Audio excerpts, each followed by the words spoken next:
Today is the launch of the brand new NVIDIA RTX 5070 Ti, and that means that we're back at our bench getting ready to build a brand new PC. This is an exciting card for a lot of reasons. It's the first time that we're gonna have like a really good upper mid-range card in the 50 series.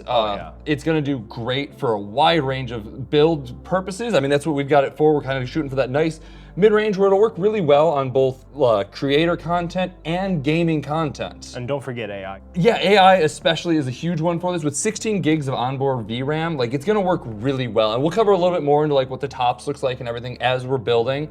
But for right now, you ready to get going? Yep, let's go ahead and get started. ASUS, NVIDIA GeForce RTX 5070 Ti Tough, gonna be our centerpiece.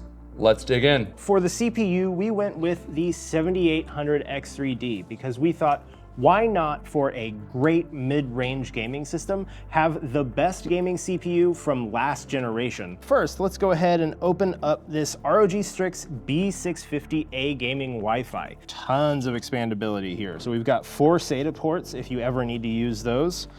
Front panel I/O, tons of USB 2. Fans, RGB, USB-C front panel, USB 3 front panel, just a ton of expandability. Are you a put the CPU in and let this thing pop itself out, or do you pull that out first? Oh, I always let that pop out. It feels very satisfying. You know, I'm just a little anxious about it, so I always pull it out first, but I'm excited to watch someone else who has confidence take care of it. All right, so now we gotta find our triangle, top left, then just gently pop that down. And there you go. This is all basically Lego. If you guys haven't built a PC before, it's way easier than it looks. And since we are going with a platform that has PCIe Gen 5, we thought, why not use that speed? So we've got a Gen 5x2 SSD from Samsung. This is the SSD 990 EVO Plus, and it's a terabyte of space, which should be enough to get you started for your gaming journey. More and more games are actually requiring SSDs now. I mean, that makes sense. Random read and write. It's a lot harder now. The first big one I know was, at least on PC, Ratchet & Clank Rift Apart, but I know from there more and more games are also starting to require that. One other really nice to have with these newer boards, especially some of these nicer newer boards, is the M.2 hardware isn't the tiny screw anymore, which was always a huge pain. Yes. Our SSD in, and now we're gonna take this, remove the protection for the thermal pad, which you really need nowadays. So these transfer speeds are so fast that these really do put out some heat.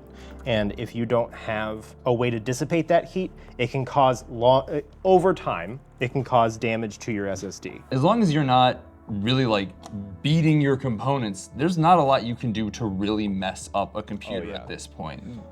They're pretty hardy. It's not like back in the day when if you didn't have static safe stuff, you were just gonna destroy everything outright. Yeah. I wouldn't go building on a piece of carpet. No. But it's pretty easy to build a computer nowadays. We're just kind of setting things up over here just so that when we are ready to put this in, which will be very shortly at this point, we should just be able to pop it in and run it and be good to go. The Phanteks Eclipse G400A as our case. It's the first time that I've built in this one. Yeah, I've never actually built in a Phanteks case before. I am excited to see how this thing looks. It promises to be a very pretty minimalist case that I think is gonna look really, really good when we get our card in there. Cooler setup, we're just gonna use a standard air cooler this time. A lot of times we do go AIOs here, just because AIOs have gotten easier to set up than ever before. They're fantastic, they work really well. But this time we're opting for the Phantom Spirit RGB. It's just a 120 radiator fan. It's got 2 of them in there. Mostly because air coolers have also gotten better. Like I think that's the one thing that we kind of often forget as we talk about how AIOs are gotten better and greater and easier to install, is that air coolers have been doing the exact same thing and just constantly improving and getting better and getting more usable, basically. Yeah, and they're reliable for years and years. For our RAM, we have some G-Skill Flare X5 DDR5. This is the kind of kit that we have in a lot of our bundles. Oh, yeah. Which is a perfect time to tell you that While this may or may not be a bundle right now, we have tons of great bundles at our store and online. If you're like, I know that I want an AMD card or a chip, I know what AMD processor I want, I know what Intel processor I want, it's very easy to be like, hey, there's a bundle, it comes with a motherboard that will fit with it without having to think about it, RAM that's gonna do exactly what you need it to do, without having to put in the math to make sure that, okay, hang on, is it the right socket type? Is it the right chip type? All that good stuff. Oh no! It was almost so satisfying. I know. Almost so satisfying. I'm the worst, I'm just a monster. Here, wait, let me show you how Here we it's go. done. See it? Oh, that was good. So we'll get the cooler set up here now. The one thing that we do, of course, need is thermal paste, which thankfully, Thermalright comes with some nice Thermalright TF7 thermal paste. Nice. P is definitely the way I'm gonna go this time.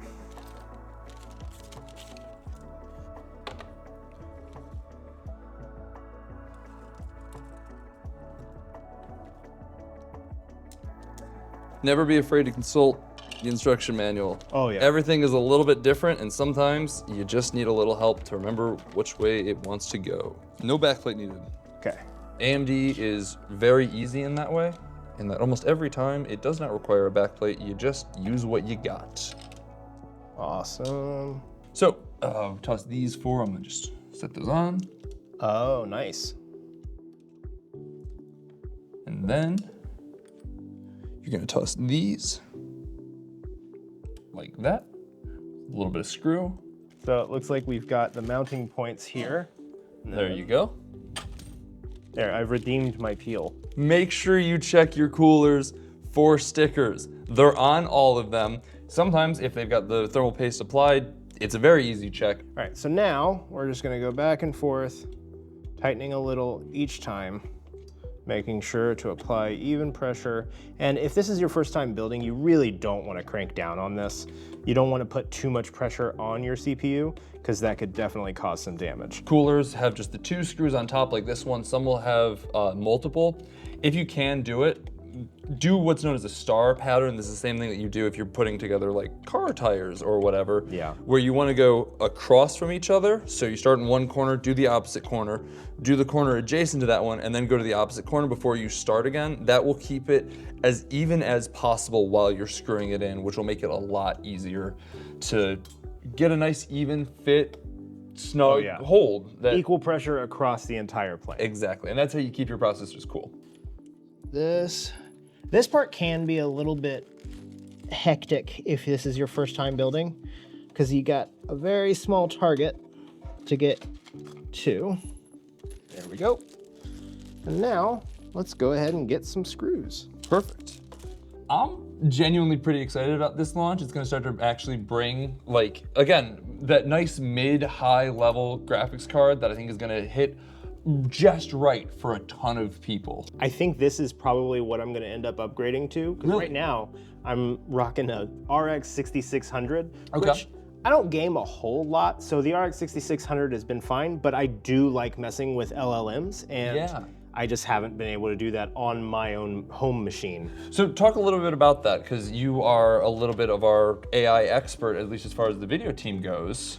Yeah, so what I like to do is there's a program called Olama. It was actually developed on Macintosh computers. That whole team does not use a PC, but that means that it's pretty easy to run on Linux. And one of the nice things about Windows is that you have Linux inside it already. You just have to activate something called WSL, which is Windows Subsystem for Linux, and you can install all kinds of things. And that's pretty much my game plan. So you said that the 5070 Ti is your planned upgrade at this point. What about that card works so well for? Oh yeah, the VRAM. 16 gigs of VRAM is a ton, especially with the recent release of DeepSeek R1. You can get a 14 billion parameter model pretty easily into 16 gigs, and that is a pretty good middle ground. I mean, it's not gonna beat ChatGPT or anything, Right. but if you don't wanna have any of your data go out, that's the perfect way to do it locally. Because of the size of this GPU, we should probably start putting in our power supply and cable managing most things beforehand. Yeah, we'll hold off on actually getting the power supply in because we are using a fully modular power supply. Oh, fantastic. I cannot stress how much I recommend modular power supplies because it means that you can do what we're doing right now, which is to say, just kind of forget about a component until the very end and not have a bunch of miscellaneous cables just dangling all over. This way, you're only gonna put in the exact cables that we need and nothing that we don't, which is incredibly nice. Yeah. That's also a SATA cable. First 8-pin going in. We're gonna take this 8-pin and see the CPU side. We're just gonna split that. Should break apart pretty easily. Wow, that's actually pretty nice. So instead of breaking it apart like they normally do, there's a thing here where I think if you put pliers down, you can pinch it and break it apart. All right, now I'm just gonna pass these cables through. Try to keep this as neat as we can. Oh, very nice. This case has a 3.5-inch drive bay down at the bottom. Yeah. So if you do have bulk storage, you have space for it in here. Running cables is not interesting. You know what is interesting? That we have this really nice front panel connector. I'm so tired of the individual pen front panel connectors. I'm a big fan. You're welcome. I'm gonna do a little bit of adjustment here because if we can get the cables all at the top, it's gonna keep it looking a little bit cleaner, a little bit nicer. One of the key features of this case that I'm actually super excited for is while there aren't a whole lot of motherboards right now that fit the bill, this actually supports motherboard power pass-through from the back. Okay. It's a pretty new standard that they're doing to try to get rid of some of the cables on the front of the motherboard, so you don't, it just looks a little bit cleaner and less cluttered. So you just, basically the 24-pin, the 8-pin for the CPU, all of that is just gonna go straight in from the back eventually. At least there's a couple competing standards right now, but that's why there's pretty large holes on the motherboard tray here. Admittedly, also helps a lot for us. Oh, yeah. Just because it makes building with it a little bit easier. Yeah, Even if we don't have... I am noticing that we used the power cutouts instead of the grommets for some of it. You live, you learn, you go to microcenter. If you can help me shove these cables through, I would appreciate it. Thank you so much. You got a little bit more slack here on one of these. There you go. All right. What you want to make sure you do, especially if you get one of these higher end GPUs, is that a lot of them come with a little BIOS switch. So there's a the performance mode and a quiet mode, and depending on what you're doing, you might want the quiet mode or you might want the performance mode if you're going to be gaming, and we're going to be gaming. Most of the time you're going to want it on performance mode. Yeah. Here and voila. Wow. A freshly peeled 5070 Ti. These new graphics cards, you got a little bit of color to the top of some of the cables on this. These are really nice. They're a great way to ensure that you're putting the cable in all the way. If you see color on them, it means that your cable isn't in far enough. So it should look something like that, where you've got no color visible, and it's gonna be the same thing on the process, or on the graphics card, thank you, itself. Get that pulled up through there, and honestly, I'm gonna put the back, I'm gonna make a bold statement. Oh. And I'm gonna put the back on this. He's a madman. He's a maverick. Boom, thumb screwed. All right, thumb screwed. Let's get the GPU in. All right. All right. Let's find out whether that fits. Take off the PCIe protector there. I cannot see this card slot, so I might need... You're a little... Here, can I get in there? Yeah, how about it?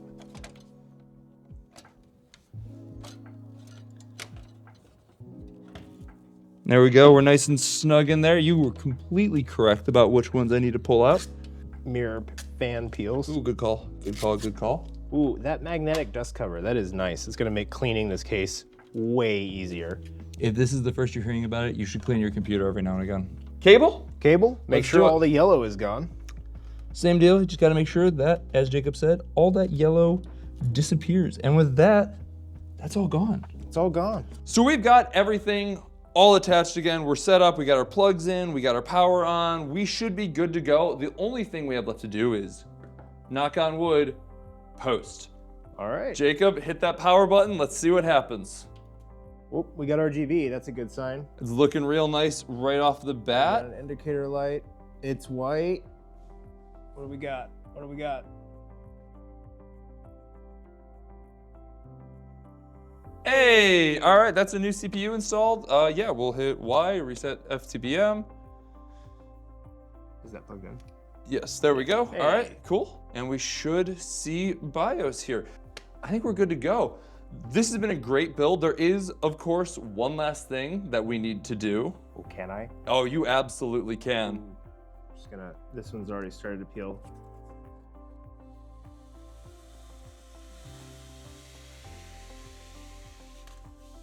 Ooh, that was crisp, that was clean, and it's a good looking build. I love this little strip of RGB at the base of the case. Flare, especially because it's not as harsh as some of the older RGB strips. 100%. Yeah, if you were on Microcenter News, you know that my favorite thing is some nice, subtle RGB, things that don't really jump in your face. And I love just this little strip. It doesn't like really pop, but it gives the rest of the build enough lighting that you can see what's going on with it, and that is gorgeous. We have a 7800X3D from AMD in there for an extra little bit of gaming kick. Nice air cooler from Thermalright, and of course, the centerpiece, the brand new NVIDIA GeForce RTX 5070 Ti.